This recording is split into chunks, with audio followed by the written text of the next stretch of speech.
Break के बाद आप सबका स्वागत है डिकोड द कोड्स में। चलिए बढ़ते हैं आगे प्रोग्राम की ओर। तो राम मंदिर की प्राण प्रतिष्ठा हो चुकी है और देश में एक अलग ही माहौल है। हर जगह भगवान श्री राम और राम मंदिर की बात हो रही है। ऐसा लग रहा है कि पूरा देश राममय है। इस धार्मिक माहौल में राम के अलावा बाकी अन्य मुद्दे जैसे खो गए हैं या है ही नहीं।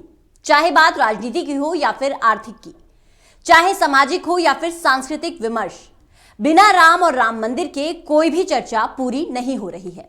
और पिछले कुछ दिनों से देश में यही माहौल है और अगले कुछ महीनों तक ऐसा ही रहेगा। इसकी भी भरपूर गुंजाइश है। ऐसे में इस साल होने वाले आम चुनाव में सबसे बड़ा मुद्दा राम और राम मंदिर ही रहने वाला है। प्रधानमंत्री नरेंद्र मोदी के करकमलों से 22 जनवरी को रामलला की मूर्ति में प्राण प्रतिष्ठा हुई और उसके बाद आगामी लोकसभा चुनाव में राजनीतिक और चुनावी माहौल और भी अधिक राममय हो गया। इससे कोई इनकार नहीं है। केंद्र में प्रधानमंत्री नरेंद्र मोदी की अगुवाई में बीजेपी की सरकार का लगातार दूसरा कार्यकाल पूरा होने जा रहा है। 10 साल का समय हो जाएगा। उसके बावजूद अप्रैल मई में होने वाले लोकसभा चुनाव में राम मंदिर के अलावा बाकी मुद्दे नेपथ्य में रहने वाले हैं। यह भी एक तरह से तय हो गया है। और इस माहौल में कांग्रेस की अगुवाई में 28 दलों की विपक्षी गठबंधन इंडिया के लिए मोदी सरकार के सामने चुनौती पेश करना बेहद मुश्किल है। राम मंदिर के सामने विपक्ष के सारे मुद्दे फेल नजर आ रहे हैं और अगले कुछ दिनों में इस माहौल में कोई बड़ा बदलाव हो सकता है, इसकी भी संभावना जो है वो बेहद कम है। भगवान श्री राम और अयोध्या में राम मंदिर लोगों की धार्मिक भावनाओं और आस्था से जुड़े विषय है, लेकिन 3 दशक से भी अधिक समय से भारतीय राजनीति में इनका प्रभाव रहा है। अब अयोध्या में राम मंदिर के निर्माण के बाद यह मसला पूरी तरह से भारतीय राजनीति पर हावी हो गया है। फिलहाल राम मंदिर को लेकर धार्मिक माहौल तो उफान पर है ही, वर्तमान समय में इस मसले के राजनीतिक तौर से उत्कर्ष का भी समय है और इसका व्यापक असर आगामी लोकसभा चुनाव में भी देखने को मिलेगा।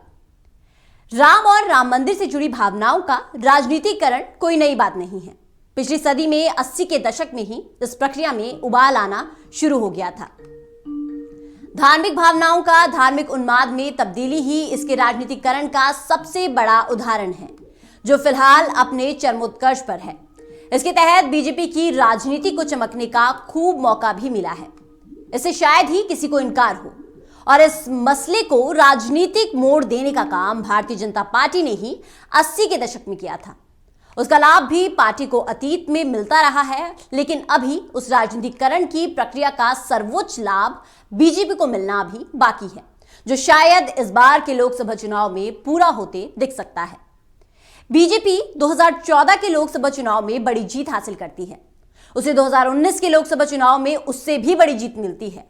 इन 10 साल की अवधि में कांग्रेस समेत तमाम विपक्षी दलों की स्थिति केंद्रीय स्तर की राजनीति में लगातार कमजोर होती गई है। यह भी राजनीतिक वास्तविकता है। कांग्रेस समेत कई ऐसे दल हैं जिनकी स्थिति इतनी बुरी हो गई है कि 2024 का चुनाव उनके लिए अस्तित्व की लड़ाई के रूप में तब्दील हो चुका है।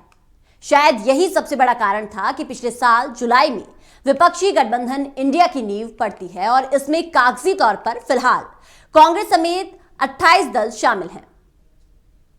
आम चुनाव 2024 में विपक्षी गठबंधन इंडिया की लड़ाई केंद्रीय राजनीति के लिहाज से पहले से ही बेहद ताकतवर बीजेपी और मोदी सरकार से है।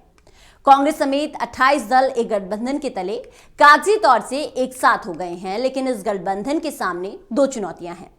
पहला, अलग अलग राज्यों में अपने ही सहयोगियों के सीट बंटवारे पर सहमति बनाना।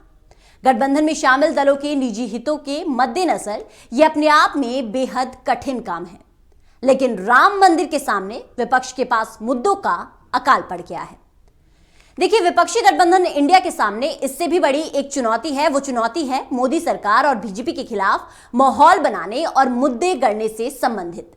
सीट बंटवारे पर सहयोगियों के बीच चुनाव से पूर्व सहमति बन भी जाती है, तब भी विपक्षी गठबंधन के लिए मुद्दों के मसले पर चुनाव में अपने पक्ष में माहौल तैयार करना आसान नहीं है।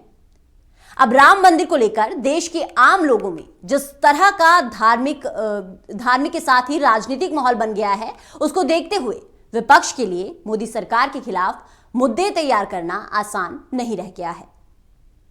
कांग्रेस के खिलाफ माहौल बनाने में बीजेपी सफल हो गई है और राम मंदिर का मसला धार्मिक है, लेकिन बीजेपी ने इसका इस्तेमाल बेहद ही संजीदगी और कुशलता से विपक्ष को घेरने के लिए भी किया है। विपक्षी दलों, खासकर कांग्रेस के खिलाफ माहौल बनाने में बीजेपी कामयाब होती दिख रही है। राम मंदिर में प्राण प्रतिष्ठा कार्यक्रम में जाने से इनकार कर कांग्रेस ने इसे बीजेपी और आरएसएस का समारोह बता दिया। बीजेपी ने इसे ही कांग्रेस के खिलाफ मुद्दा बना दिया। बीजेपी ने अपने ही टीम पार्टी से जुड़े संगठनों के साथ मिलकर कांग्रेस को राम विरोधी साबित करने में जुटी है और आम लोगों से बातचीत करने पर ऐसा लग भी रहा है कि बीजेपी इस राजनीति मंसूबे में बहुत हद तक सफल भी होती दिख रही है। इतना ही नहीं, भविष्य में बीजेपी इस मसले को और भुनाएगी। आम चुनाव 2024 में बीजेपी इसे एक बड़ा मुद्दा बनाएगी, ये भी तय है। और हालात इस वक्त ऐसे बन चुके हैं, या कहें कि बीजेपी की रणनीति को इस रूप में कामयाबी मिलती दिख रही है कि अब आम लोग सवाल सत्ताधारी दल से नहीं बल्कि विपक्ष से ही पूछने को लेकर उतावले दिखते हैं। देश की सारी समस्याओं, परेशानियों के लिए विपक्षी दलों को जिम्मेदार ठहराने की भी कोशिश करने वाला एक बड़ा तबका हमेशा तैयार दिखता है।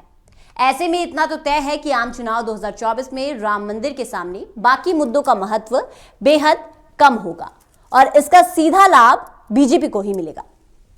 तो यानी कि बीजेपी ने जो मुद्दा छेड़ा है, राम मंदिर उद्घाटन का जो ये पूरा मुद्दा है, बीजेपी ने 2024 के इलेक्शन से पहले पहले ये उद्घाटन कर विपक्ष के सामने एक चुनौती खड़ी कर दी है और विपक्ष अब मुद्दों को गढ़ नहीं सकता, यानी कि इसके खिलाफ ऐसा कोई मुद्दा नहीं ला सकता जिसके कारण आम जनता उन्हें वोट दे।